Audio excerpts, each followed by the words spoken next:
When this millionaire life coach saw her neighbor struggling with his chaotic apartment, she never imagined that helping him would lead to the most devastating betrayal of her entire life. Before we dive into this incredible story, please drop a comment below telling me where in the world you're watching from, and later do not forget to give this story a rating from 0 to 10. Enjoy the story. The morning sun filtered through the pristine white curtains of Violet Miller's SoHo apartment, casting geometric shadows across her immaculately organized living space. Every book on her floating shelves was arranged by height and color, a rainbow of knowledge that would make any librarian weep with joy.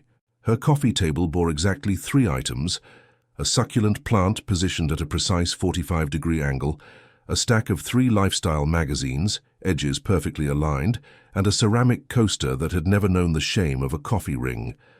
Violet stood in her kitchen, wearing her favorite lavender silk robe, watching her French press timer with the intensity of a NASA engineer monitoring a rocket launch. 6 minutes and 37 seconds. That was the exact brewing time for optimal coffee extraction, according to her meticulously researched notes. She had tested 17 different brewing methods over the past month, documenting each result in a color-coded spreadsheet that would have impressed even the most dedicated data analyst.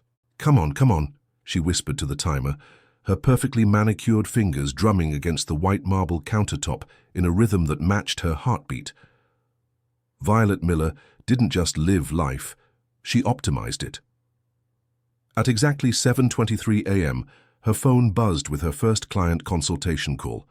She had built her life coaching business, Miller Method Mastery, from the ground up over the past 3 years, transforming the lives of overwhelmed New Yorkers, one organized closet at a time. Her Instagram account boasted 47,000 followers who hung on her every word about intentional living and purposeful productivity. "Good morning, this is Violet Miller, and today is going to be your best day yet," she answered with practiced enthusiasm, her voice carrying the kind of confidence that could convince someone to reorganize their entire life before lunch. "Violet, thank God you answered," came the frantic voice of Janet Richardson, a marketing executive from the Upper East Side. "My life is falling apart. I can't find my presentation for the Johnson account. My daughter's science project is due tomorrow, and I forgot, and I think I accidentally threw away my anniversary gift for my husband with last week's recycling." Violet grabbed her emergency consultation notebook. Yes, she had different notebooks for different types of crises, and clicked her favorite purple pen. "Janet, breathe with me. In for 4, hold for 4, out for 4. Now let's tackle this systematically. First, when did you last see the presentation?" 23 minutes later, Violet had successfully guided Janet through a complete life rescue mission, scheduled a full home organization session for the following week, and somehow managed to save a 15-year marriage in the process. It was barely 8 a.m., and she was already feeling invincible. She was pouring her perfectly brewed coffee into her favorite mug, white ceramic with Boss Lady written in gold script, when a sound from the hallway made her freeze. It was a crash, followed by what sounded like a grown man saying, "Oh, fudge sticks," in a voice that suggested he had wanted to use much stronger language. Violet's organizational instincts kicked into high gear. Someone was clearly having a crisis, and crisis management was her specialty. She quickly changed into her casual but professional outfit, dark jeans, a crisp white blouse, and her lucky blazer that had closed more deals than a Wall Street broker. Her auburn hair was pulled back in a perfect low bun, and she applied just enough makeup to look effortlessly put together. She opened her apartment door and peered into the hallway. The source of the commotion was immediately apparent. A tall man with disheveled dark hair was standing outside apartment 4B, surrounded by what appeared to be the contents of several cardboard boxes. Papers were scattered across the hardwood floor like confetti after a very depressing party, and a small houseplant lay on its side, soil spilling from its pot like tears from a broken heart. "Are you okay?" Violet asked, stepping into the hallway. Her eyes automatically began categorizing the chaos. Financial documents, books, kitchen utensils, and what appeared to be a collection of vintage psychology journals. The man looked up, and Violet felt her breath catch slightly. He had warm brown eyes behind wire-rimmed glasses, and despite his current state of disaster, there was something endearing about his helpless expression. He was wearing a rumpled button-down shirt and jeans that looked like they hadn't seen an iron in weeks. "I'm Marcus Thompson," he said, attempting to straighten his glasses while simultaneously trying to gather the scattered papers. "I just moved in, and I'm afraid I'm not very good at this whole adult life thing." He gestured helplessly at the mess around him. "I dropped my keys, which caused me to stumble, which caused me to drop these boxes, which caused me to question every life choice I've ever made." Violet felt her heart rate increase, but not from attraction, from pure, unadulterated organizational excitement. This man was like a walking advertisement for her services. "I'm Violet Miller from 4A, she said, extending her hand, "and I couldn't help but notice you might benefit from some strategic life management." Marcus shook her hand, and she noticed his grip was firm despite his apparent helplessness. "Strategic life management? That sounds way too sophisticated for someone who just spent 10 minutes looking for his keys while they were in his hand." "That's exactly the kind of problem I solve," Violet said, her business mind kicking into overdrive.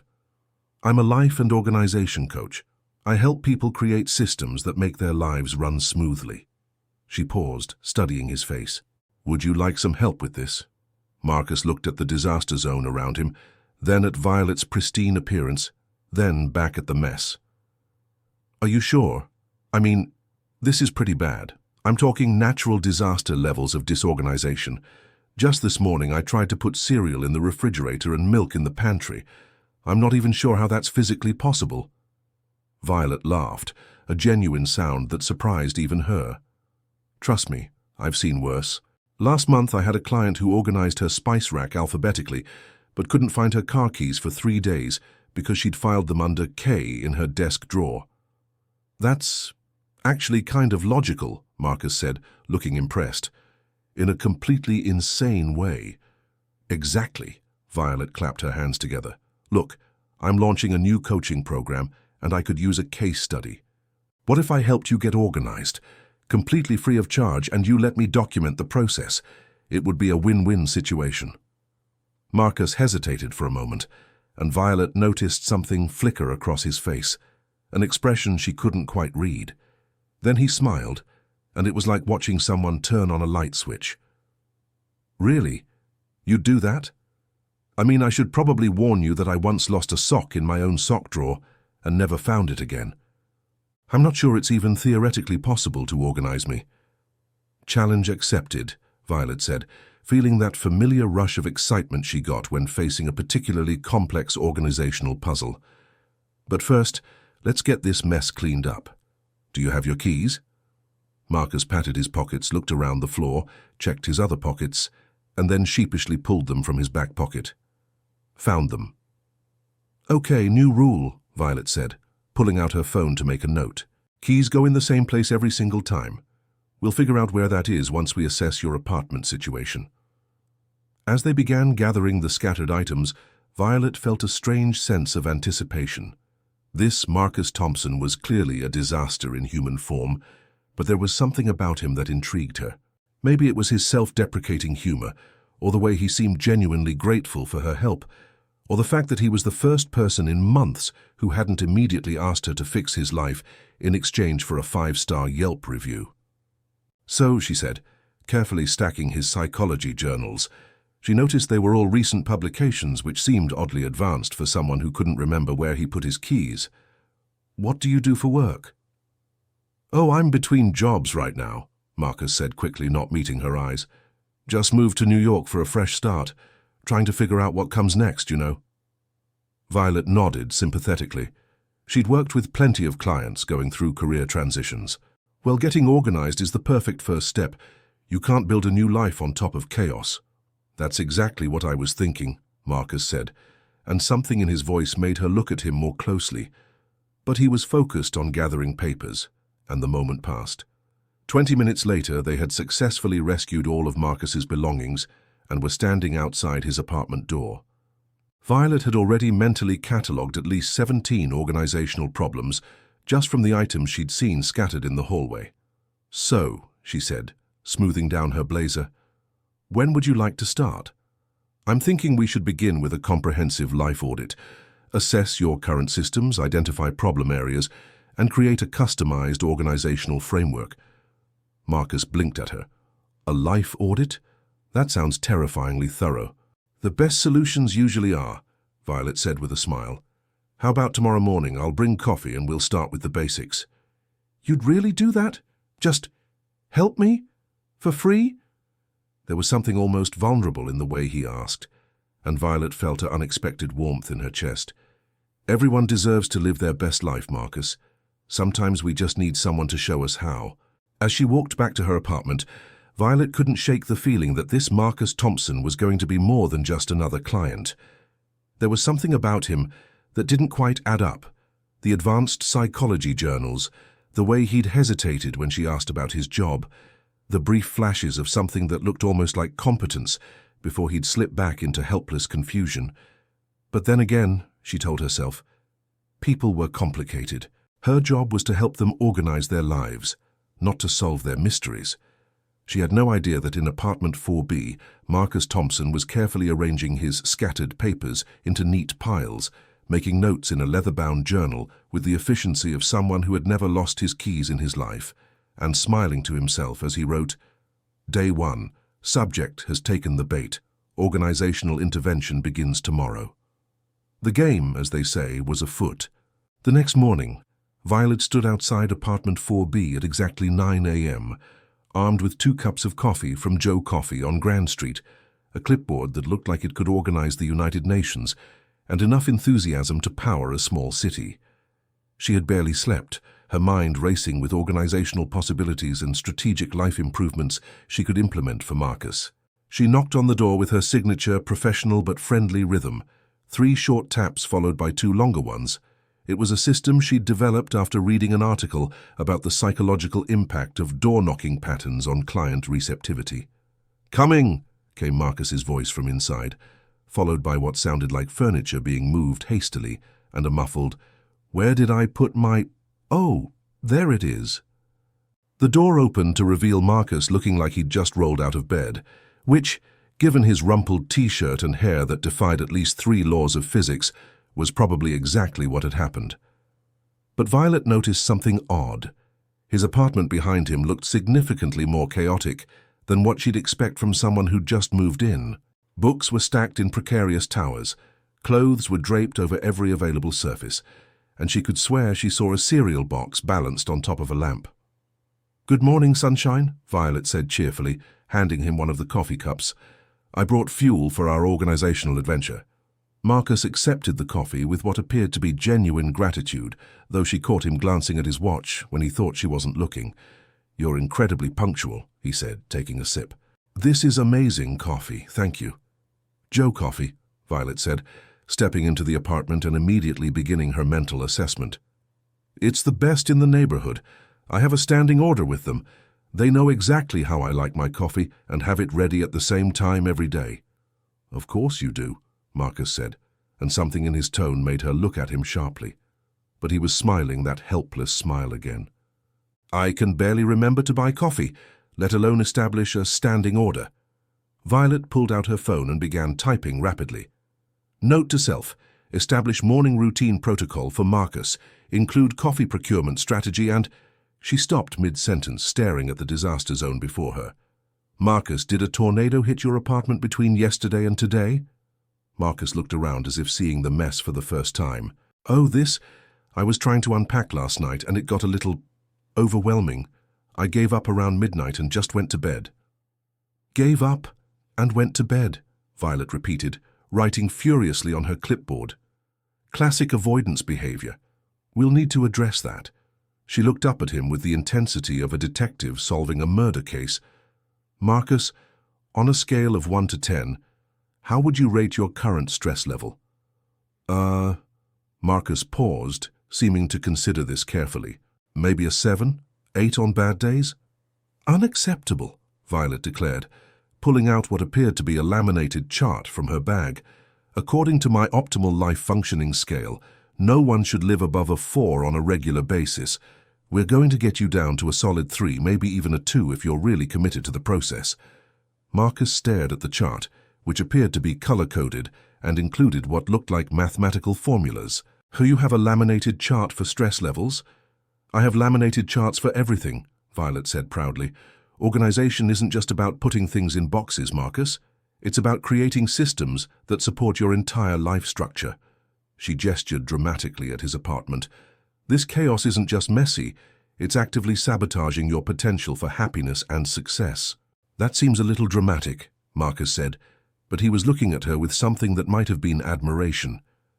I mean, it's just some books and clothes. Just some books and clothes? Violet's voice rose an octave. Marcus, your environment is a direct reflection of your mental state. When you live in chaos, you think in chaos. When you live in order, you think in order. It's basic environmental psychology. Marcus nearly choked on his coffee. Environmental psychology? Exactly. You see, most people don't realize that their physical space directly impacts their cognitive function and emotional well-being. Studies have shown that people who live in organized environments are 42% more likely to exercise regularly, 38% more likely to eat healthy meals, and 67% more likely to report feeling satisfied with their lives. Those are very specific statistics, Marcus said, and Violet noticed he was looking at her with an expression she couldn't quite read. I do my research, she said confidently. Now, let's start with a basic assessment. I need to understand your current systems, or lack thereof, before we can implement improvements. For the next hour, Violet conducted what she called a life functionality audit. She documented Marcus's morning routine, chaotic, his meal planning system, non-existent, his exercise habits, laughable, and his approach to time management. She literally used the word tragic in her notes. Marcus answered her questions with remarkable patience, though she noticed he sometimes seemed to catch himself before responding, as if he was carefully considering his answers. When she asked about his filing system, he looked genuinely confused for a moment before saying, "Filing system. I just put important papers in a box and hope for the best."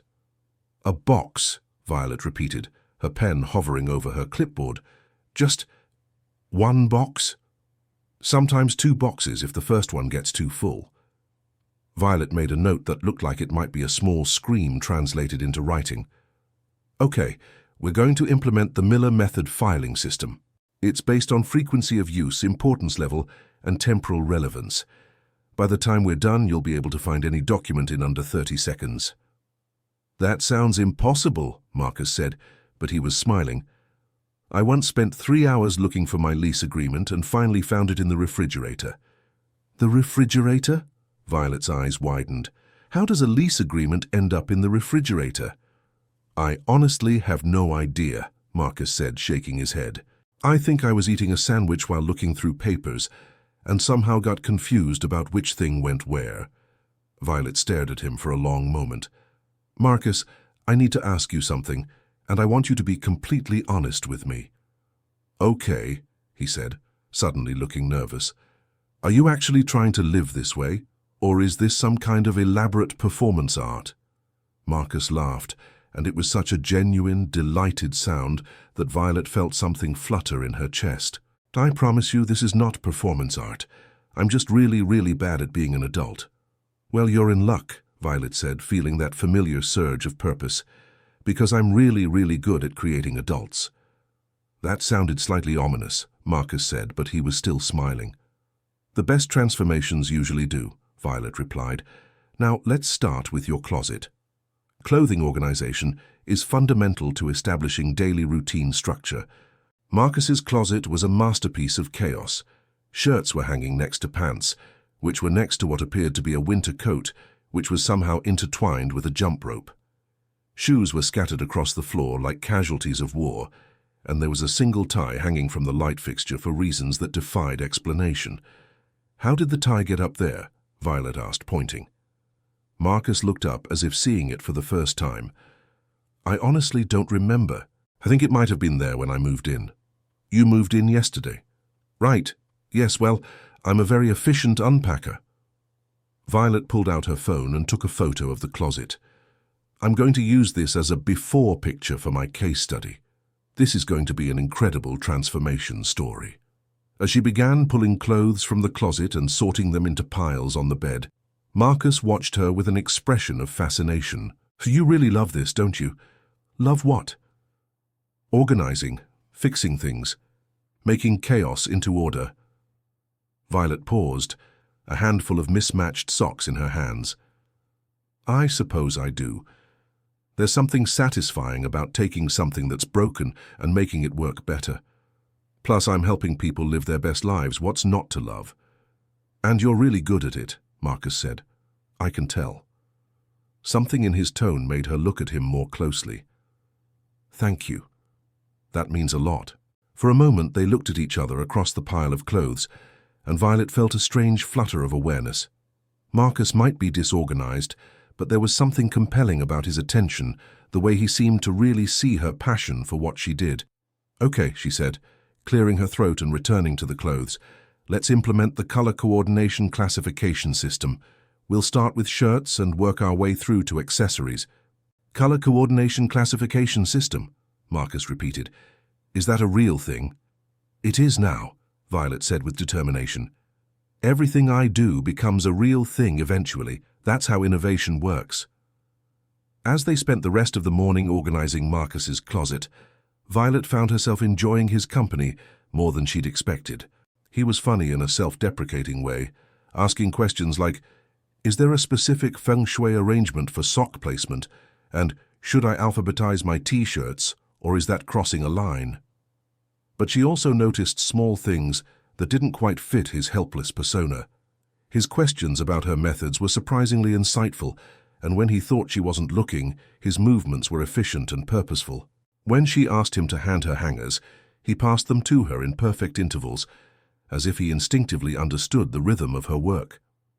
You know, she said, as they finished hanging his shirts in perfect color-graduated order, for someone who claims to be completely disorganized, you're remarkably good at following organizational systems. Marcus froze for just a moment before shrugging. I guess I'm a fast learner. Plus, you're a really good teacher. I am, aren't I? Violet said, pleased. Wait until you see what we're going to do with your kitchen tomorrow. My kitchen? Marcus looked genuinely alarmed. What's wrong with my kitchen? Where do I even begin? Violet said, pulling out her notes. Your spices are arranged by height instead of usage frequency. Your dishes are stacked without regard to size optimization, and don't even get me started on your refrigerator situation. I'm afraid to ask about the refrigerator situation.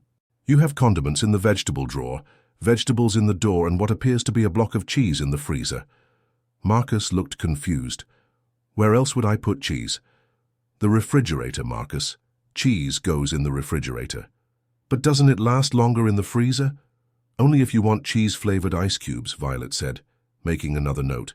We have a lot of work to do. As she packed up her organizational supplies, Violet felt a sense of satisfaction she hadn't experienced in months. Marcus was going to be her greatest success story. She could already see the blog posts, the before and after photos, maybe even a chapter in her book about extreme transformations. Same time tomorrow, she asked, slinging her bag over her shoulder. Absolutely, Marcus said, walking her to the door. And Violet, thank you. I know this is for your case study, but it really means a lot that you're helping me. That's what I'm here for, she said, though something in his grateful expression made her feel slightly guilty about her ulterior motives. As she walked back to her apartment, Violet couldn't shake the feeling that there was more to Marcus Thompson than met the eye. But then again, she told herself, everyone had hidden depths. Her job was to help organize his life, not to solve his mysteries. In apartment 4B, Marcus closed the door and immediately began taking detailed notes in his leather journal. Day 2. Subject's methods are more intuitive than systematic. Heavy reliance on color coding and categorization. Interesting psychological need to control environmental variables. Genuine passion for helping others, though clearly motivated by personal achievement goals. He paused, pen hovering over the paper. Then he wrote, Subject is more perceptive than anticipated. Must be more careful about maintaining consistent behavioral patterns. The last line he wrote surprised even him. Subject is also more appealing than expected. This could complicate the research. He closed the journal and looked around his perfectly organized closet, then at the carefully arranged chaos he'd need to recreate for tomorrow's kitchen session. The game was getting more interesting by the day. 2 weeks into what Violet had dubbed the Marcus Thompson Life Transformation Project, she was beginning to think she might have supernatural organizational powers. Marcus's apartment was becoming a testament to her methods. His closet remained perfectly color-coordinated. His kitchen now featured a spice rack that would make Martha Stewart weep with envy, and his bathroom counter was so organized it looked like a high-end spa display. More importantly, Marcus himself seemed to be transforming. Gone was the helpless, fumbling man who couldn't find his keys. He was starting to move with purpose, speak with confidence, and even his posture seemed straighter. Violet documented every change with the dedication of a scientist discovering a new species. "This is incredible," she said to her phone as she recorded her daily case study notes while walking through Washington Square Park. Day 14 of the Miller Method implementation, and the subject is showing remarkable adaptation to organizational systems. "I'm thinking this could be the centerpiece of my book, maybe even a TED Talk." She was so absorbed in her dictation that she almost walked straight into a hot dog cart, narrowly avoiding what would have been a very undignified collision with processed meat and mustard. "Smooth, Violet," she muttered to herself, checking to make sure no one had witnessed her near disaster. "Very professional." Her phone buzzed with a text from Marcus. "Emergency in the kitchen. The spice rack is plotting against me. Send help or wine, preferably both." Violet smiled, feeling that now familiar flutter of excitement. Over the past 2 weeks, she'd found herself looking forward to their daily sessions more than she cared to admit. Marcus had turned out to be surprisingly good company, funny, thoughtful, and genuinely interested in her methods. He asked questions that made her think about her approach in new ways, and he had a knack for making her laugh even when she was deep in organizational mode. She climbed the stairs to the 4th floor, balancing her laptop bag and a bottle of wine she'd grabbed from the bodega on the corner. It was a Tuesday afternoon, technically outside their scheduled session time, but Marcus's emergencies had become part of their routine. "Violet." "Thank goodness," Marcus said, opening the door with what appeared to be genuine relief. "I tried to reorganize the spice rack to be more efficient, and I think I might have broken your entire system." "Let me see," Violet said, stepping into the kitchen. The spice rack looked perfectly fine to her, each container neatly arranged by usage frequency with clearly printed labels. "Marcus, this looks exactly like we set it up yesterday." "Really?" Marcus looked genuinely confused. "But I moved the paprika, and now I can't find the oregano." "The oregano is right here," Violet said, pointing to a clearly labeled container, "right where it's supposed to be." Marcus stared at the spice rack as if it had personally betrayed him. "I swear it wasn't there 5 minutes ago. I think your organizational system might be too advanced for my brain." "Or," Violet said, pulling out 2 wine glasses from his newly organized cabinet, "you're overthinking it. Sometimes the simplest explanation is the right one." "You brought wine," Marcus said, and his smile was so genuine it made her feel warm all over. "You really are the perfect neighbor." "I figured we could celebrate your progress," Violet said, opening the bottle with the corkscrew she'd bought for his kitchen, because of course he didn't have one. 2 weeks ago, you couldn't find your keys. Now you're reorganizing spice racks. That's significant growth." "Thanks to you," Marcus said, accepting a glass. "I don't know how you do it, but you make everything seem possible." They settled on his newly organized couch, another success story, with throw pillows arranged in perfect asymmetrical balance and magazines fanned at precise angles on the coffee table. Violet pulled out her laptop to show him her latest documentation. "Look at this," she said, turning the screen toward him. "I've been tracking your progress across 17 different life categories. Your improvement curve is remarkable." Marcus leaned closer to see the screen, and Violet became acutely aware of how good he smelled. Clean laundry and something that might have been cedar. "You made a graph about my life?" "I made several graphs about your life," Violet said proudly. "This one shows your morning routine efficiency over time. You've improved by 340% in just 2 weeks. 340%? Marcus looked impressed. "That seems mathematically impossible." "Math doesn't lie," Violet said, clicking to another chart. "And this one tracks your stress levels. You're down from an 8 to a 4.5, which is exactly where I projected you'd be at this stage. Marcus was quiet for a moment, studying the charts with an expression she couldn't read. You put a lot of work into this.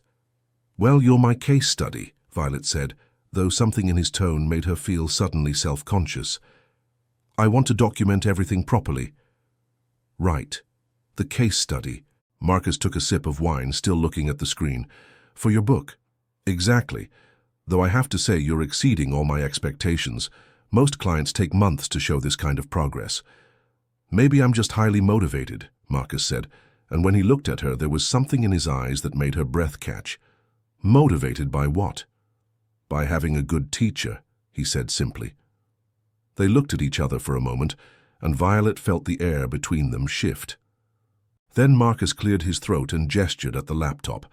So what's the next phase of the transformation? Physical fitness, Violet said, grateful for the change of subject. We need to establish a sustainable exercise routine. I've researched gyms in the area, and there's a great place on Spring Street that offers... Actually, Marcus interrupted, I was thinking more along the lines of running in the park, nothing too structured. Maybe we could go together. Together? Violet blinked. But I have my own workout schedule. I do yoga on Mondays and Thursdays, strength training on Tuesdays and Fridays, and cardio on Wednesdays and Saturdays. That sounds very organized, Marcus said with a smile. But maybe it would be good for me to have a running buddy, you know, accountability and all that. Violet considered this. It wasn't part of her original plan, but accountability partnerships were proven to increase exercise adherence by up to 65%. I suppose I could modify my schedule. When were you thinking? How about tomorrow morning? We could start with a simple loop around Washington Square Park. Tomorrow is Wednesday, Violet said automatically. Wednesdays are cardio days, so actually that works perfectly. The next morning, Violet stood outside Marcus's building at 6:30 a.m., wearing her most flattering workout outfit and feeling oddly nervous. She'd never exercised with a client before, and she wasn't sure how to maintain professional boundaries while sweating. Marcus emerged from the building looking surprisingly put together for someone who claimed to be chronically disorganized. His running shorts and t-shirt were clean and matched, and his sneakers looked relatively new. Ready for this? He asked, bouncing slightly on his toes. I should warn you, Violet said, starting her warm-up routine. I take my fitness very seriously. I have a specific pace, a predetermined route and a target heart rate zone. Of course you do, Marcus said, but he was smiling. Would it surprise you to know that I actually love running? It's about the only thing in my life that isn't completely chaotic. Really? Violet paused mid-stretch. You didn't mention that in your initial assessment. I guess I forgot, Marcus said, though something in his expression suggested he hadn't forgotten at all. They started with a slow jog through the quiet SoHo streets, past the cast-iron buildings and art galleries that were just beginning to show signs of morning activity. Violet had expected to spend the run coaching Marcus through proper form and pacing, but to her surprise, he kept up easily. You're in better shape than you indicated, she said, as they turned into Washington Square Park. I guess all your life improvements are having a compound effect, Marcus said, not even slightly out of breath. As they ran around the park, Violet found herself enjoying the shared rhythm of their footsteps, the way Marcus automatically adjusted his pace to match hers, the comfortable silence that fell between them. When they passed other runners, Marcus would nod politely, and Violet noticed several people seemed to recognize him. You know a lot of people here, she observed. Oh, I've been coming to this park for years, Marcus said quickly. I mean, since I moved to New York, you know how it is. I thought you just moved here. Right. Yes. I meant since I moved to this neighborhood. Time flies when you're running. They completed 2 loops around the park, and Violet was impressed by Marcus's stamina. For someone who claimed to have no exercise routine, he was remarkably fit. That was great, she said, as they walked back toward their building, cooling down. We should definitely make this a regular thing. I'd like that, Marcus said, and something in his voice made her look at him sideways. You know, she said slowly, for someone who was supposedly living in complete chaos 2 weeks ago, you're adapting to structure remarkably well. Marcus was quiet for a moment. Maybe I just needed the right motivation. What kind of motivation? He stopped walking and turned to face her. The kind that makes you want to be better than you are. They were standing on the corner of Thompson and Spring, surrounded by the increasing bustle of morning in Soho, but Violet felt like they were in their own private bubble. Marcus was looking at her with an expression that made her heart race more than the run had. "Marcus," she said softly, "I know this is probably not professional," he said, stepping closer, "but I think I'm—" "Violet, Marcus," came a voice from across the street. They turned to see Mrs. Chen from the second floor waving enthusiastically. "You two make such a cute couple. It's so nice to see young people taking care of themselves." Violet felt her cheeks flame. "We're not—" "Thank you, Mrs. Chen," Marcus called back, waving. "Have a great day." As they walked into their building, Violet couldn't shake the feeling that something had shifted between them. Marcus was looking at her differently, and she was definitely looking at him differently. The problem was, she couldn't figure out if this was a good thing or a professional disaster waiting to happen. "So," she said as they reached the fourth floor, "same time tomorrow for the financial planning session?" "Actually," Marcus said, "I was wondering if you'd like to have dinner first. You know, as a thank you for all your help." "Dinner?" Violet's heart did a little skip. "That's not really part of the Miller method protocol." "Maybe it could be," Marcus said with a smile. "The Marcus Thompson Special Edition." "I don't know," Violet said. Though she was already mentally rearranging her evening schedule, it might blur professional boundaries. "Or," Marcus said, "it might just be dinner between two people who enjoy each other's company." That evening, Violet found herself in front of her closet, staring at her clothes with the same intensity she usually reserved for organizing other people's lives. She'd never been on a date with a client before. Not that this was a date, she reminded herself. It was just dinner, a thank you dinner, between two adults who happened to find each other attractive. She settled on a simple black dress and her favorite ankle boots, then spent 20 minutes trying to decide if she should bring her organizational notebook. Professional instinct said yes, but something else, something that felt suspiciously like butterflies, said no. Marcus had chosen a small Italian restaurant in Little Italy, the kind of place with checkered tablecloths and candles dripping wax onto wine bottles. It was charming and intimate, definitely not the kind of place she'd choose for a professional meeting. "This is nice," she said, settling into her chair across from him. "I thought you might like it," Marcus said. "It's not very organized, but the food is incredible." "How did you find this place?" Violet asked, looking around. "I thought you were new to the neighborhood." "I am," Marcus said quickly. "I just did some research. You know how it is." As they shared antipasti and talked about everything from Marcus's supposed job search to Violet's dreams of expanding her business, she found herself relaxing in a way she hadn't in months. Marcus was easy to talk to, genuinely interested in her thoughts and dreams, and funny in a way that made her forget she was supposed to be maintaining professional boundaries. "Can I ask you something?" Marcus said as they finished their main course. "Of course. What made you want to become a life coach?" Violet considered the question. "I guess I've always been good at seeing how things could be better. Even as a kid, I was reorganizing my friends' bedrooms and creating study schedules for people. It just felt natural to turn that into a career." "And you're good at it," Marcus said. "Really good. How can you tell?" "Look at me," Marcus said, gesturing to himself. 2 weeks ago I was a disaster. Now I'm having dinner in a nice restaurant with a beautiful woman, and I actually feel like I deserve to be here." "You do deserve to be here," Violet said softly. "Only because of you," Marcus said, reaching across the table to cover her hand with his. The touch sent electricity up her arm, and suddenly Violet was acutely aware that whatever was happening between them had moved far beyond professional territory. "Marcus," she said, not moving her hand away. "I know this complicates things," he said, "but I can't pretend I don't feel something here." "I feel it too," Violet admitted, "but I've never mixed business with whatever this is." "Maybe that's okay," Marcus said. "Maybe some things are worth complicating your life for." As they walked back to their building, hand in hand, Violet felt like she was walking on air. The professional part of her brain was screaming warnings about boundaries and ethical considerations, but the rest of her was too busy being happy to care. "Thank you for dinner," she said as they reached the fourth floor. "Thank you for everything," Marcus said, and before she could second-guess herself, she rose on her toes and kissed him. It was soft and sweet and perfect, and when they broke apart, Marcus was looking at her like she'd just reorganized his entire world.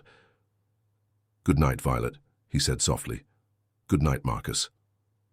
As she lay in bed that night, Violet stared at the ceiling and wondered if she was making the biggest mistake of her professional life or the best decision of her personal one. Either way, she was in too deep to turn back now. In the apartment next door, Marcus sat at his desk, staring at his research journal. He'd filled 3 pages with notes about the evening, but for the first time since starting this project, he couldn't bring himself to write anything clinical or analytical. Instead, he found himself writing, "She kissed me, and I think I'm falling in love with her." Then he closed the journal and went to bed, wondering what the hell he was going to do about the fact that his research subject had just become the most important person in his life. 3 weeks after their first kiss, Violet was living in what she could only describe as an organizational fairy tale. Not only was Marcus the most successful transformation she'd ever documented, but he'd also become the most wonderful part of her perfectly structured life. They had morning runs together, evening dinners, and long conversations that made her laugh until her sides hurt. She was currently sitting in her favorite coffee shop on Spring Street, Cafe Integral, putting the finishing touches on her book proposal. The Marcus Thompson case study was going to be the centerpiece, a dramatic before and after story that would revolutionize the life coaching industry. Chapter 7, The Complete Life Transformation, she typed, fingers flying across her laptop keyboard.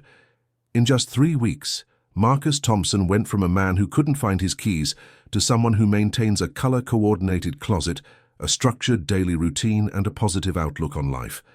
The Miller method doesn't just organize spaces, it transforms lives. She paused to sip her cortado, ordered exactly the way she liked it because even her coffee shop had learned her preferences, and smiled as she remembered the previous evening. Marcus had cooked dinner for her, an actual meal with multiple courses, perfectly timed and beautifully presented. A month ago, he could barely make toast without setting off his smoke alarm. Her phone buzzed with a text from her literary agent, Sarah Kim. "Violet, just got off the phone with 3 publishers who are very interested in your book proposal. Can you send me those transformation photos and case study notes ASAP? They want to see concrete evidence of your results." Violet's heart raced with excitement. This was it, the breakthrough she'd been working toward for years. She quickly typed back, "Sending everything over this afternoon. The Marcus Thompson case is going to blow them away." She gathered her things and headed back to her apartment to compile all her documentation. Photos, charts, behavioral assessments, progress reports. She had everything meticulously organized in digital folders with names like MT Day 1 Baseline and MT Week 3 Advanced Progress. As she walked up the stairs to the 4th floor, she could hear classical music coming from Marcus's apartment. Vivaldi, if she wasn't mistaken. She smiled, remembering how she'd suggested he try classical music to improve focus and productivity. Another successful Miller method implementation. She was about to knock on his door to see if he wanted to grab lunch when she heard his voice through the thin walls. He was on the phone, speaking in a tone she'd never heard before, confident, professional, almost authoritative. "Yes, Dr. Williams, the subject has responded exactly as we predicted," Marcus was saying. "The need for control and validation is even stronger than our initial assessment suggested. She's documented every interaction, every change, treating the entire relationship as a professional experiment." Violet froze, her hand halfway to the door. "Subject? What subject?" "The fascinating part," Marcus continued, "is how she's completely unaware of her own psychological patterns. She believes she's helping me, but really, she's fulfilling her own deep-seated need to feel superior and in control. It's textbook compensation behavior for someone with abandonment issues and perfectionist tendencies." The words hit Violet like a physical blow. She pressed herself against the wall, heart pounding, unable to move away, but desperate to unhear what she was hearing. "Yes, I have extensive documentation," Marcus was saying. "Video recordings, behavioral notes, even copies of her organizational charts and progress reports. The research committee is going to love this data. We'll finally have concrete evidence of how life coaches manipulate their clients' dependency needs for personal gain. Video recordings. Violet felt sick. How long had this been going on? How long had she been nothing more than a lab rat in his experiment? The romantic element was unexpected, Marcus continued, but it's actually provided incredible insight into how these so-called coaches blur professional boundaries when it serves their agenda. She initiated the physical relationship as soon as she realized I was becoming emotionally dependent on her validation. That wasn't true. That wasn't how it happened. Or was it? Violet's mind raced, replaying every interaction, every moment she thought was genuine connection. Had she been manipulating him? Had she kissed him because she cared about him or because she wanted him to need her? No, there's no risk of the subject discovering the research, Marcus said, and Violet could hear the smile in his voice. She's so convinced of her own superiority that she can't see past her own ego. It's actually quite remarkable how predictable her responses have been. Violet backed away from the door, her hands shaking. She managed to make it into her own apartment before the tears started falling. Everything, every moment, every kiss, every vulnerable conversation had been a lie. She wasn't Marcus's girlfriend. She wasn't even his life coach. She was his research subject. She sank onto her perfectly arranged couch and looked around her immaculate apartment with new eyes. Was this what Marcus saw when he looked at her life? Obsessive control masquerading as success, perfectionist tendencies hiding deep insecurities. Her laptop was still open to her book proposal, the cursor blinking after the words, "The Miller method doesn't just organize spaces, it transforms lives." She stared at the sentence until it became meaningless shapes on the screen. Her phone rang. Marcus. "Hey, beautiful." His voice was warm and familiar, the same tone he'd used when he told her she was amazing, when he said she'd changed his life. "I was thinking we could go to that new gallery opening in SoHo tonight, the one you mentioned." Violet's voice caught. She cleared her throat, trying to sound normal. "I'm not feeling well. Maybe another time." "Are you okay? You sound upset. Should I come over?" Come over and study her some more, document her emotional responses for his research. "No, I just need to rest." "Okay, but if you need anything..." "I have to go," Violet said, hanging up before he could finish. She sat in her silent apartment, surrounded by all her perfectly organized possessions, and felt more alone than she'd ever felt in her life. Her phone buzzed with texts from Marcus, sweet, concerned messages that now felt like mockery. "Hope you feel better soon. Let me know if you need soup or anything, missing you already." Each message felt like a knife twist. Had he practiced those concerned boyfriend responses? Were there specific techniques for maintaining subject engagement while conducting psychological research? That evening, Violet did something she hadn't done in years. She called in sick to her client appointments and spent the night eating ice cream directly from the container while sitting on her floor in her pajamas. Her perfectly organized life felt like a museum exhibit. Behold, the desperate woman who mistakes control for happiness. She thought about calling her sister Emma or her best friend from college, but what would she say? "Hi, I thought I was falling in love, but it turns out I was just being studied like a lab rat by a psychology professor." The humiliation was too fresh, too raw. Instead, she found herself Googling Marcus Thompson psychologist and immediately wished she hadn't.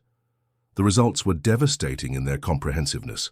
Dr. Marcus Thompson, Associate Professor of Organizational Psychology at Columbia University, published researcher specializing in the psychology of control and dependency in coaching relationships. Author of multiple papers with titles like Manufactured Intimacy, How Life Coaches Create Artificial Emotional Bonds, and The Savior Complex, Understanding the Psychology Behind the Self-Help Industry. His faculty photo showed him in a perfectly tailored suit, looking professional and confident, nothing like the helpless, disorganized man she thought she'd been helping. His research interests included coaching manipulation techniques, client dependency creation, and the intersection of personal relationships and professional power dynamics. Violet felt physically ill.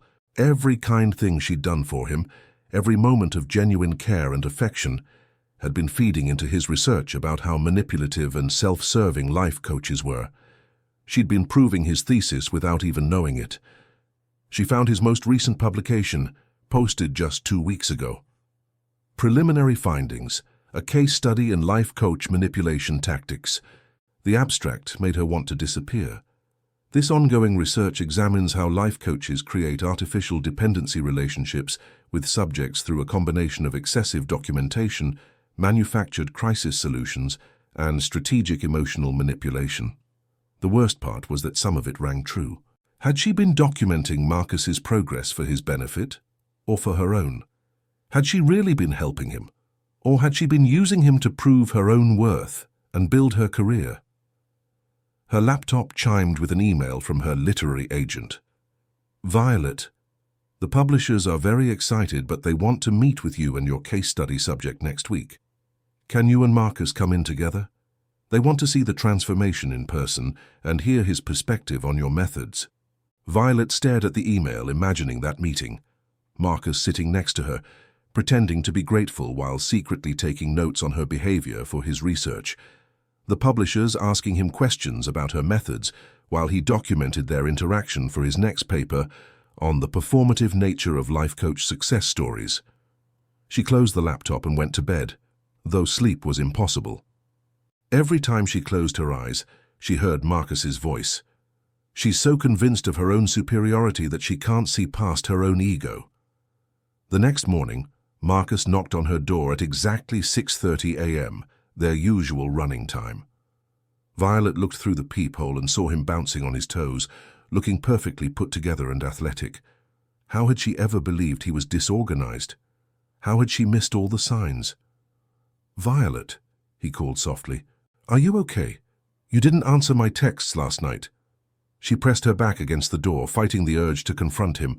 Part of her wanted to throw the door open and scream at him for what he'd done, but a larger part of her was too humiliated, too devastated to face him. "I'm really sick," she called through the door. "I think it might be contagious. Are you sure? I could bring you something from the pharmacy." "No, I just need to rest." There was a long pause. "Okay, but call me if you need anything. I'm here for you. I'm here for you." The words that had once made her feel cherished now felt like a lie. He wasn't there for her. He was there to study her, to document her responses, to prove his theories about the manipulative nature of people like her. After she heard his footsteps recede down the hallway, Violet sank to the floor and finally let herself cry. Not the organized, controlled tears she usually allowed herself, but ugly, desperate sobs that shook her entire body. She cried for the relationship that had never been real, for the trust she'd given so freely, for the humiliation of being so completely fooled. But mostly she cried because some part of her wondered if Marcus had been right about her all along. Maybe she was manipulative.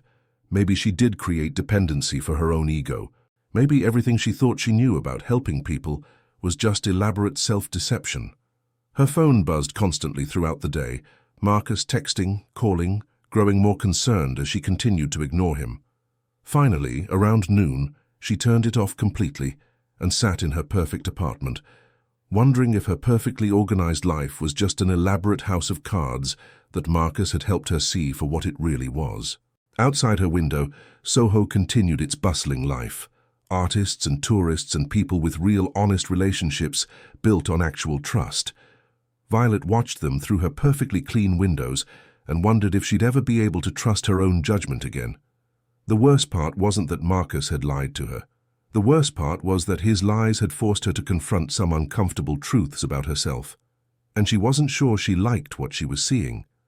For 3 days, Violet Miller's perfectly organized world fell apart with the precision of a controlled demolition. She called in sick to all her client appointments, ignored 17 missed calls from her literary agent, and lived on a diet of takeout containers and wine that she didn't bother to put in proper glasses. Her apartment, usually a showcase of organizational perfection, began to show signs of neglect. Magazines lay scattered across her coffee table, dishes accumulated in the sink, and she'd left a wet towel on her bathroom floor for 2 entire days without picking it up, a personal record for chaos tolerance. Marcus had stopped by her door 8 times. She'd counted. Each time he'd knocked with his signature rhythm and called out increasingly concerned messages through the door. "Violet, please just let me know you're okay. I brought soup from that place on Broome Street you like. I'm starting to worry that you might need medical attention." The irony wasn't lost on her that his concern seemed so genuine, even though she now knew he was probably taking notes on subjects' withdrawal patterns following perceived illness. Maybe he was documenting her responses for a follow-up paper on post-intervention behavior in life coach subjects. On Thursday morning, her sister Emma called for the third time, and Violet finally answered. "Jesus, Violet, I was about to drive down from Boston to check on you," Emma said without preamble. "Your assistant said you've been sick for 3 days, but you sound fine.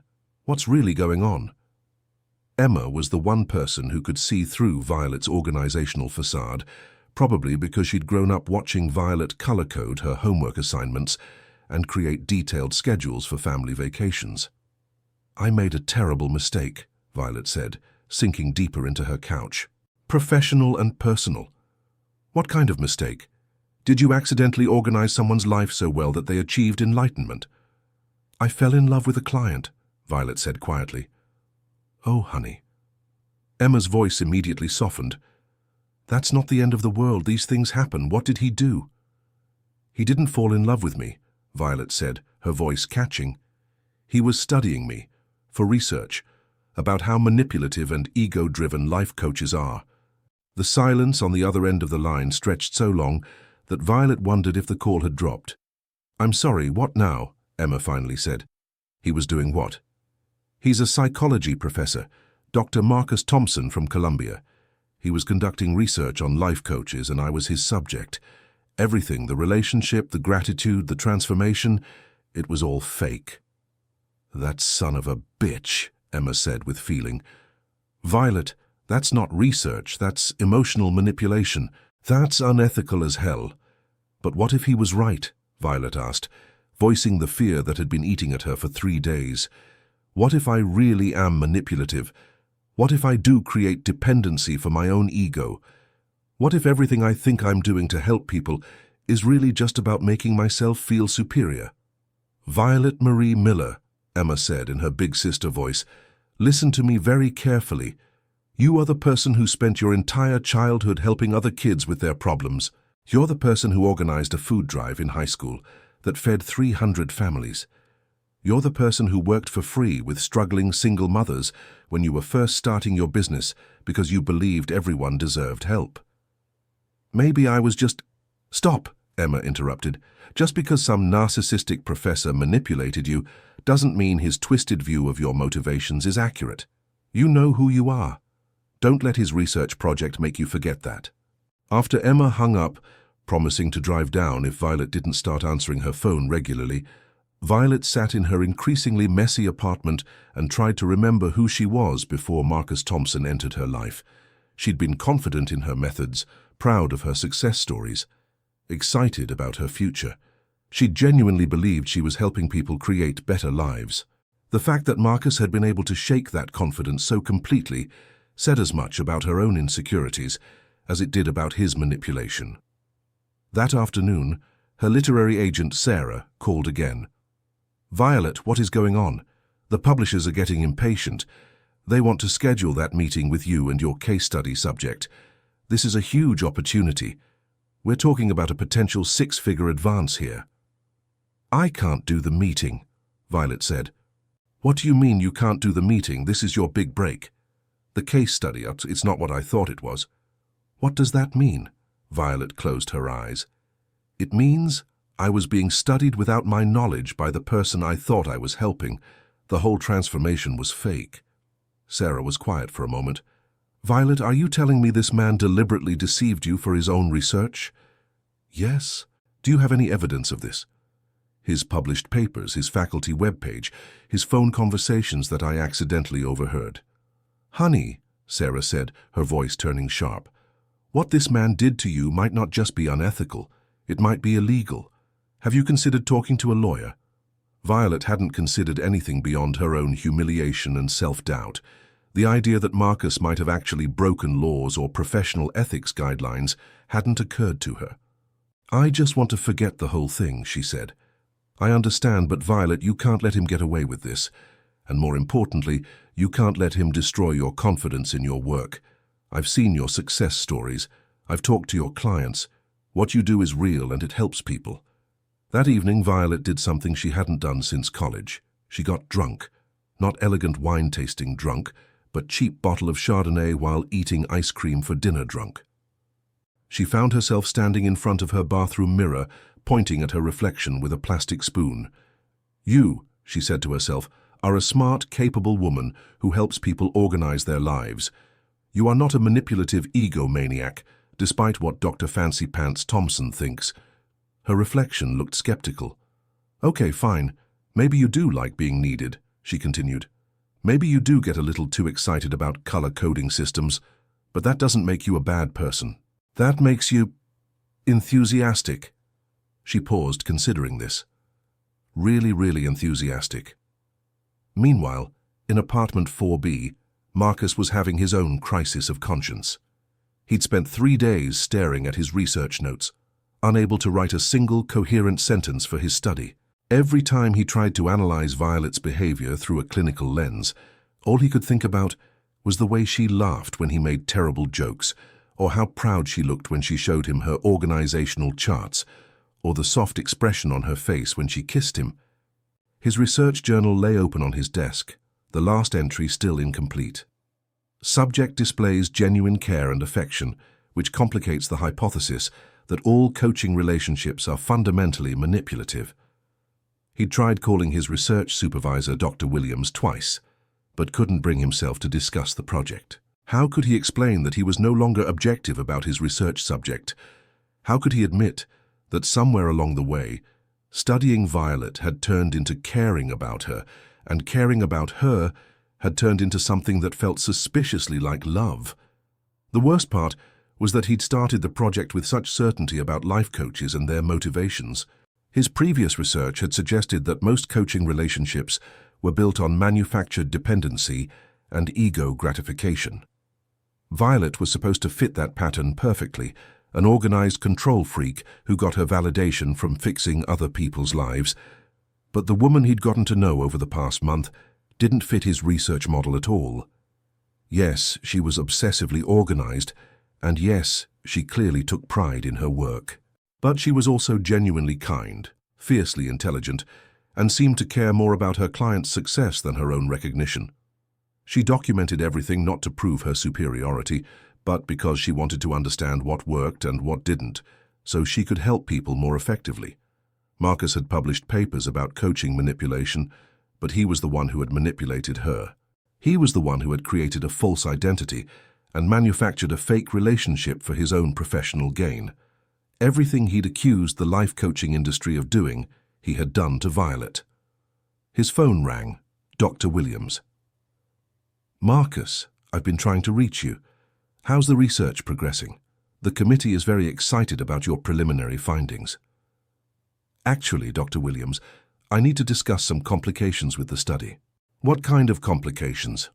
Marcus looked at the photos on his desk, pictures he'd taken with Violet during their runs through Washington Square Park, snapshots from their dinners together, casual moments that had nothing to do with research and everything to do with the fact that he enjoyed her company. I think I need to withdraw from the project, he said quietly. Withdraw? Marcus, you're 3/4 of the way through a groundbreaking study. What's happened? I've become emotionally compromised, Marcus said. I can no longer maintain the objectivity necessary for valid research. Emotionally compromised how? Marcus closed his eyes. I've developed feelings for the subject. The silence on the other end of the line was deafening. Marcus, Dr. Williams said slowly, please tell me you haven't crossed professional boundaries with your research subject. I've crossed every professional boundary there is, Marcus admitted. And in the process I've realized that everything I thought I knew about life coaches and their motivations might be completely wrong. This is a disaster, Dr. Williams said. Do you realize what this could do to your career? To the university's reputation? If this woman finds out what you've been doing, she already knows, Marcus said quietly. She knows. How does she know? She overheard me on a phone call with you. She's been avoiding me for 3 days. Dr. Williams let out a string of words that would have made a sailor blush. "Marcus, you need to fix this immediately. If she goes public with this, if she contacts the ethics board, if she talks to a lawyer—" "I know," Marcus said. "I know." After he hung up, Marcus sat in his apartment, which was still perfectly organized according to Violet's systems, and tried to figure out how to undo the damage he'd caused. Not just to his career or his research, but to the woman next door who had trusted him with her heart and received betrayal in return. He picked up his phone a dozen times to call her, but what could he say? That he was sorry, that it had started as research but become real, that somewhere between pretending to be helpless and actually feeling vulnerable with her, he'd fallen completely and utterly in love. All of those things were true, but they didn't change the fact that he'd built their entire relationship on a lie. They didn't change the fact that every moment of intimacy they'd shared had been documented in his research notes. They didn't change the fact that he'd violated her trust in the most fundamental way possible. As the sun set over SoHo, both Marcus and Violet sat in their respective apartments, surrounded by the organized systems they'd created together, wondering if love could survive being born from deception and if trust could be rebuilt from the ashes of academic ambition. The answer, they would soon discover, was more complicated than either of their methodical minds could have anticipated. On Friday morning, 1 week after discovering the truth about Marcus, Violet forced herself to shower, put on real clothes, and return to what remained of her professional life. She had 3 client consultations scheduled, and despite everything, these people still needed her help. Emma's words echoed in her mind. "You know who you are. Don't let his research project make you forget that." Her first client was Jennifer Walsh, a new mother struggling to balance work and baby chaos. As Violet sat in Jennifer's cluttered living room, helping her create systems for managing diaper supplies and work documents, she found herself really listening to what Jennifer needed, instead of just implementing her standard organizational protocols. "You know what?" Jennifer said, as they finished setting up a command center by the front door. "This is the first time in months that I feel like I can actually handle my life. You have no idea how much this means to me." The genuine gratitude in Jennifer's voice made something click into place for Violet. This was why she did this work. Not for the documentation or the case studies or the book deals, but for moments like this, when she could actually help someone feel more in control of their life. By the time she finished her 3rd consultation, Violet felt more like herself than she had in days. She was walking back to her apartment, feeling cautiously optimistic about her ability to rebuild her confidence, when she saw Marcus sitting on the front steps of their building. He looked terrible. His usually neat hair was disheveled. He had what appeared to be several days' worth of stubble, and his clothes looked like he'd slept in them. When he saw her approaching, he stood up so quickly he nearly lost his balance. "Violet," he said, and his voice was hoarse. "Please, I know you don't want to see me, but I need to explain." "There's nothing to explain," Violet said, fishing her keys out of her bag with hands that were steadier than she expected. "I understand perfectly. I was your research subject. You got your data. Congratulations on your successful study." "It wasn't like that," Marcus said desperately. "I mean, it started like that, but it became something else entirely." "Right," Violet said, not looking at him. "It became an even better case study when the subject developed romantic feelings for the researcher. I'm sure that added valuable data to your paper about manipulative life coaches. Violet, please just listen to me for 5 minutes." Something in his tone made her look at him directly for the first time. He looked genuinely miserable, not like someone celebrating a successful research project. "5 minutes," she said. "But not here." They walked to Washington Square Park in silence, past the chess players and street musicians, until they found an empty bench near the fountain. Violet sat as far from Marcus as possible, while still technically sharing the same piece of furniture. "First," Marcus said, staring at his hands, "I need you to know that I've withdrawn from the research project. I destroyed all my notes about you. I'm not publishing anything." "Why?" "Because everything I thought I knew about life coaches, about their motivations, about the nature of coaching relationships, you proved me wrong about all of it." Violet said nothing, waiting. I started this project because I genuinely believed that life coaches were manipulative people who created artificial dependency for their own ego gratification, Marcus continued. My previous research suggested that most coaching relationships were fundamentally exploitative. And I proved your thesis correct, Violet said bitterly. The obsessive documentation, the need to control and fix everything, the way I inserted myself into your life? No, Marcus said firmly. You proved my thesis completely wrong. Violet, you weren't manipulating me. You were helping me. Not because you needed to feel superior, but because you genuinely wanted to help. The difference is so obvious now that I can't believe I ever confused the two. How can you possibly know my motivations? Marcus turned to face her fully. Because I spent a month watching you, not just with me, but with everyone around you. I saw how you talked to Mrs. Chen when she was worried about her son.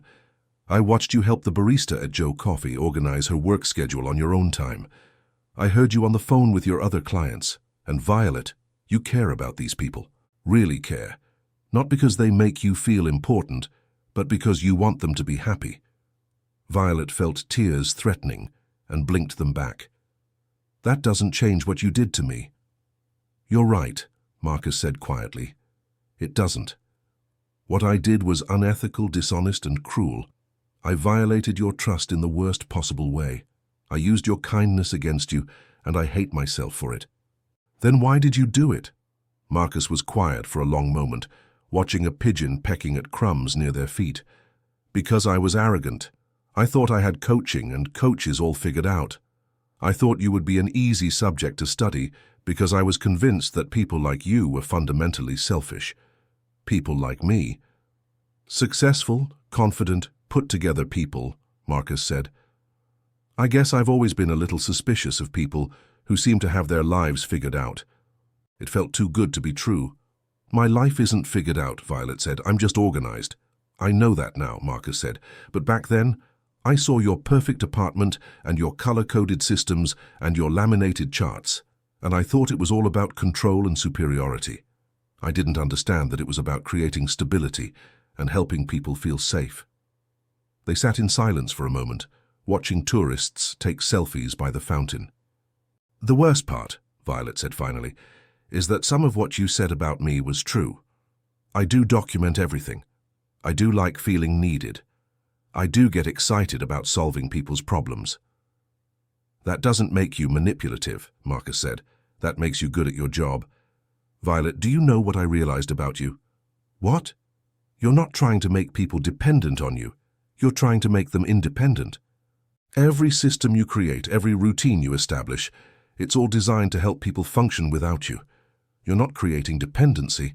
You're creating autonomy. Violet looked at him sharply. You really think that? I know that, because that's exactly what you did for me, even when I was pretending to need help. You didn't want me to keep calling you for every little problem. You wanted me to be able to handle my own life.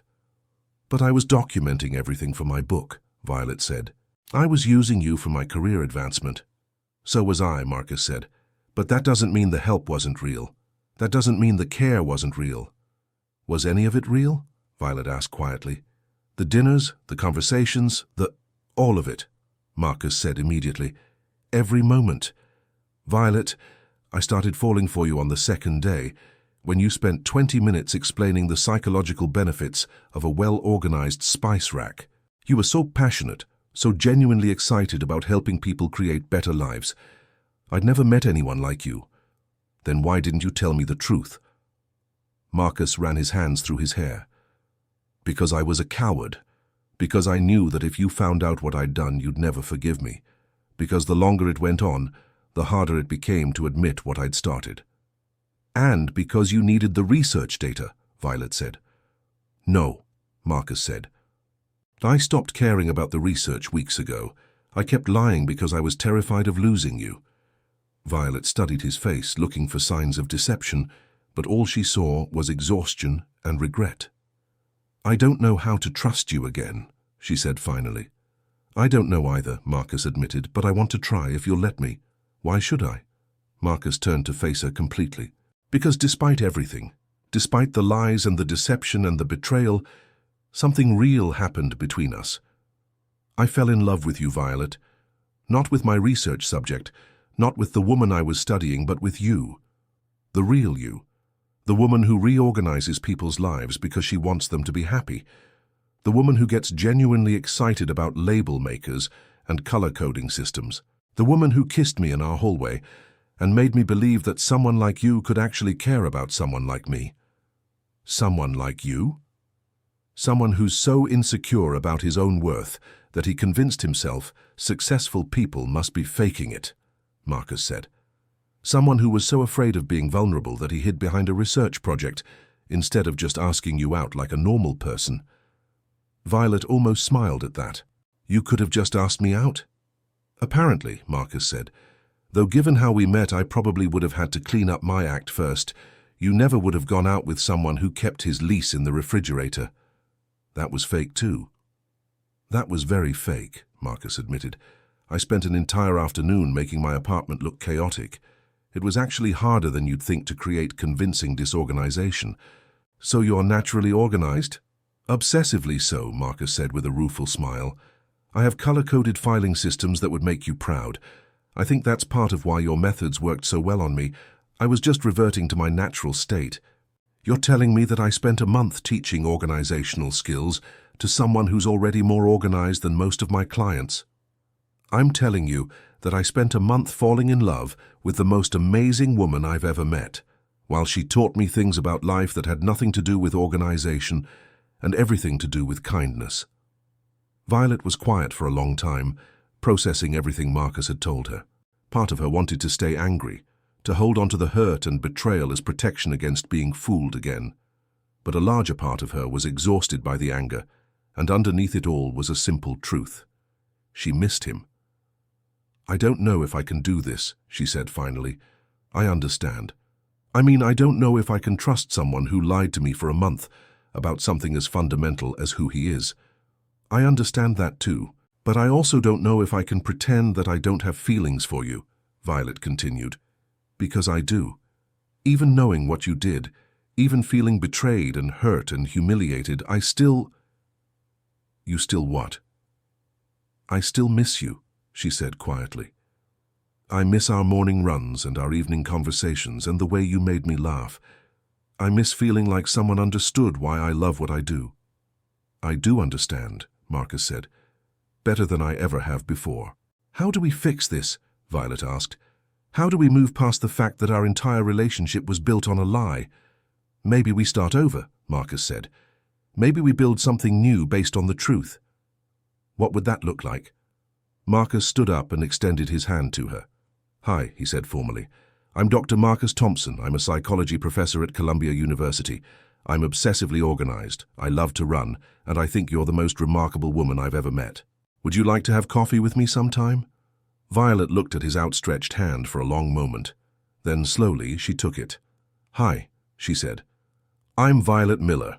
I'm a life coach who might be slightly addicted to color-coding systems. I document everything because I want to help people as effectively as possible, and I think you're either the most manipulative man I've ever met or the most genuinely apologetic one. Hopefully the latter, Marcus said with a tentative smile. We'll see, Violet said. But yes, I'll have coffee with you on one condition. Anything. No lies, no research, no hidden agendas, just truth, even when it's uncomfortable. Especially when it's uncomfortable, Marcus agreed. As they walked back toward their building, Violet felt something she hadn't experienced in a week. Hope. Not the naive hope of someone who believed fairy tales always came true, but the cautious hope of someone who believed that broken things could sometimes be repaired, that trust could be rebuilt, and that love, real love, might be strong enough to survive even the most devastating betrayals. Whether she was right remained to be seen. But for the first time in a week, she was willing to find out. 6 months later, Violet Miller stood in the conference room of Sterling Publishing House, holding a bound copy of her book, The Heart of Organization: How Authentic Helping Creates Lasting Change. The title had changed significantly from her original proposal, but then again so had everything else in her life. It's beautiful, said Rebecca Sterling, the publisher, as she flipped through the pages.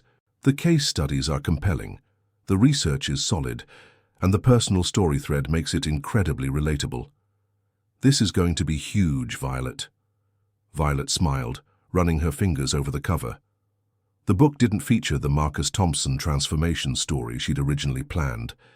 Instead, it chronicled her journey of learning the difference between helping and controlling, between genuine care and ego gratification, between creating dependency and fostering independence. The chapter about questioning your own motivations is particularly powerful, Rebecca continued. It takes real courage to examine yourself that honestly. Sometimes the most important transformations are the ones we do on ourselves, Violet said, thinking about the months of therapy, self-reflection and rebuilding that had led to this moment. Her phone buzzed with a text from Marcus. "How did the meeting go? I have champagne ready for celebration and ice cream ready for consolation, depending on what you need." Violet smiled. In the 6 months since their first meeting, they'd built a relationship based on radical honesty, mutual respect, and an almost absurd level of communication. They'd gone to couples therapy before they were even officially a couple, spent countless hours talking through trust issues, and established ground rules that would have impressed even Violet's most detail-oriented organizational charts. "It went perfectly," she texted back. "Prepare the champagne, and maybe also the ice cream, because why choose?" 20 minutes later, she walked into Marcus's apartment, which now bore the subtle signs of two organizational systems learning to coexist. His color-coded filing system lived alongside her label-making obsession, and their shared calendar was a masterpiece of coordinated efficiency that somehow still left room for spontaneity. "Congratulations, best-selling author," Marcus said, opening a bottle of champagne that he'd been keeping in his perfectly organized wine fridge. "How does it feel to officially be a published success?" "Terrifying and amazing," Violet said, accepting a glass. "Also, slightly surreal. A year ago, I thought I knew exactly what my book was going to be about. And now it's about something much more important than I originally planned." They settled on the couch, the same couch where Marcus had first pretended to need help with his non-existent organizational problems. The irony wasn't lost on either of them. "I have something for you," Marcus said, reaching behind a throw pillow and pulling out a small, wrapped package. "Marcus, you don't need to. Just open it," he said with a smile. Inside the wrapping was a small leather journal, identical to the one Marcus had used for his original research, except this one had "Our Real Story" embossed in gold on the cover. "I thought we could document our actual relationship," Marcus said. "The honest version, the one where we both admit we're control freaks who found each other and somehow made it work." Violet opened the journal to find that Marcus had already written the first entry. "Day 1 of the real story. Today I met Violet Miller for the second time. The first time was based on lies and manipulation. This time was based on truth and hope. She's still the most remarkable woman I've ever met, and I'm still completely unworthy of her, but apparently she's willing to let me try to earn her trust back one day at a time. Note to self, buy more flowers. She says she doesn't need them, but she smiles every time I bring them, and that smile is worth more than any research data I've ever collected." "You're such a sap," Violet said, but she was smiling as she said it. "I'm a reformed, research-obsessed academic who fell in love with a life coach," Marcus said. "Being a sap is part of my character development." "Speaking of character development," Violet said, "I have news. 3 news items, actually, in order of increasing importance." "I'm listening." "First, Jennifer Walsh, my client with the new baby, just got promoted at work. She credits her new organizational systems with giving her the confidence to take on more responsibility." "That's wonderful." "Second, Sarah called today. The book is already getting pre-orders, and there's talk of a follow-up focusing on professional ethics in coaching relationships." "Violet, that's incredible." "And third," Violet said, taking a deep breath, "I've been thinking about what you said about building something new based on truth." "Yeah? I want to build something with you. Not just a relationship, but something bigger. I've been researching the intersection of life coaching and psychology, and I think there's real potential for collaboration." Marcus set down his champagne glass. "What kind of collaboration?"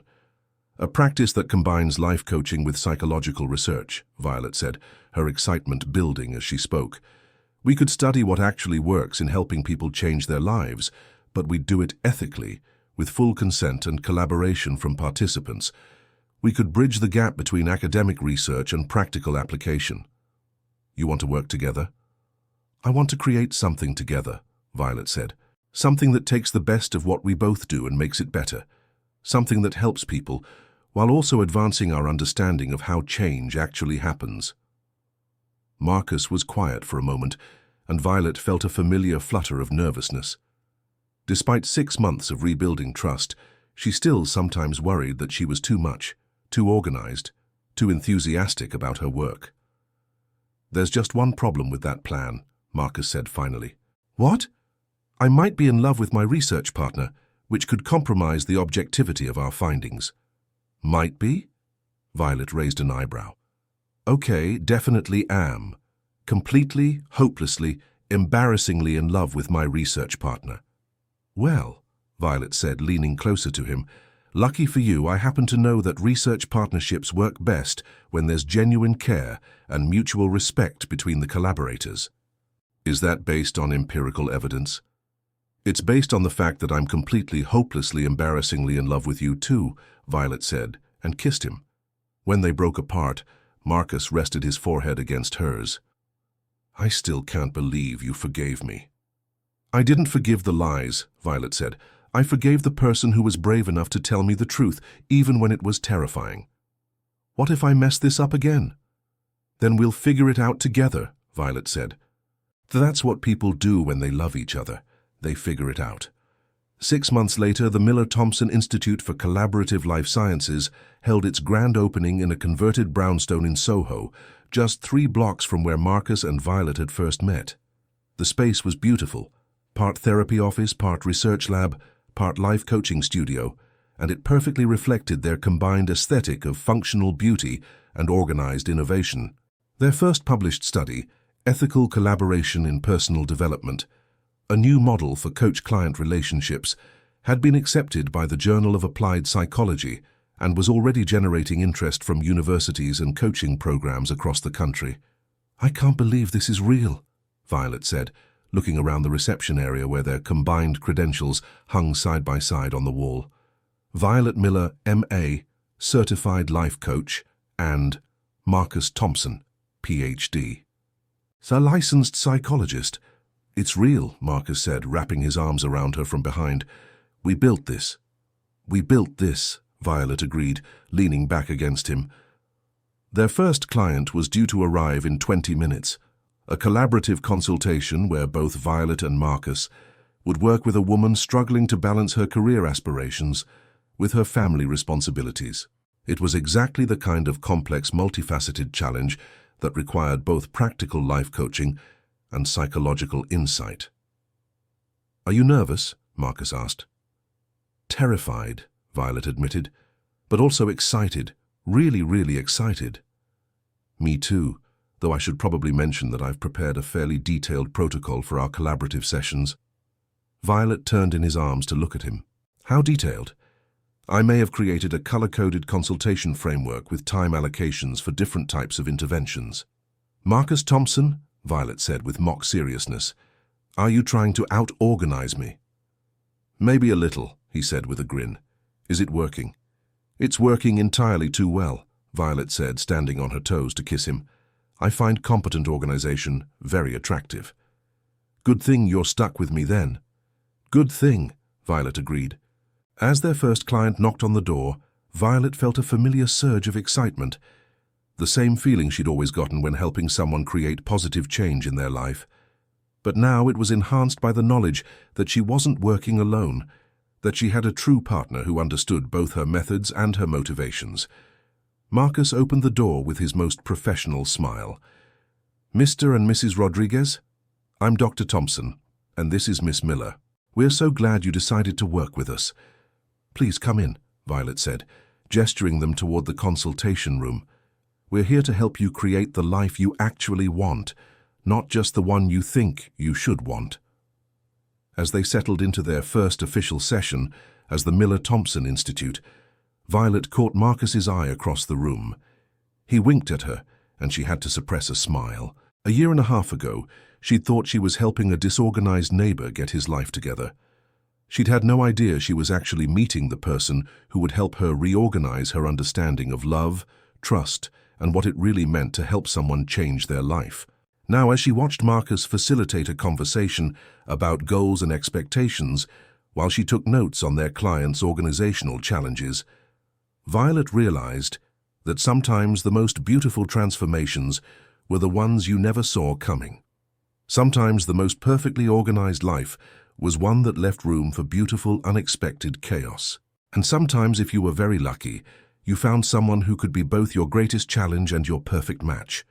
Someone who saw through your organizational charts and color-coded systems to the heart of who you really were and loved you not despite your need to help people, but because of it.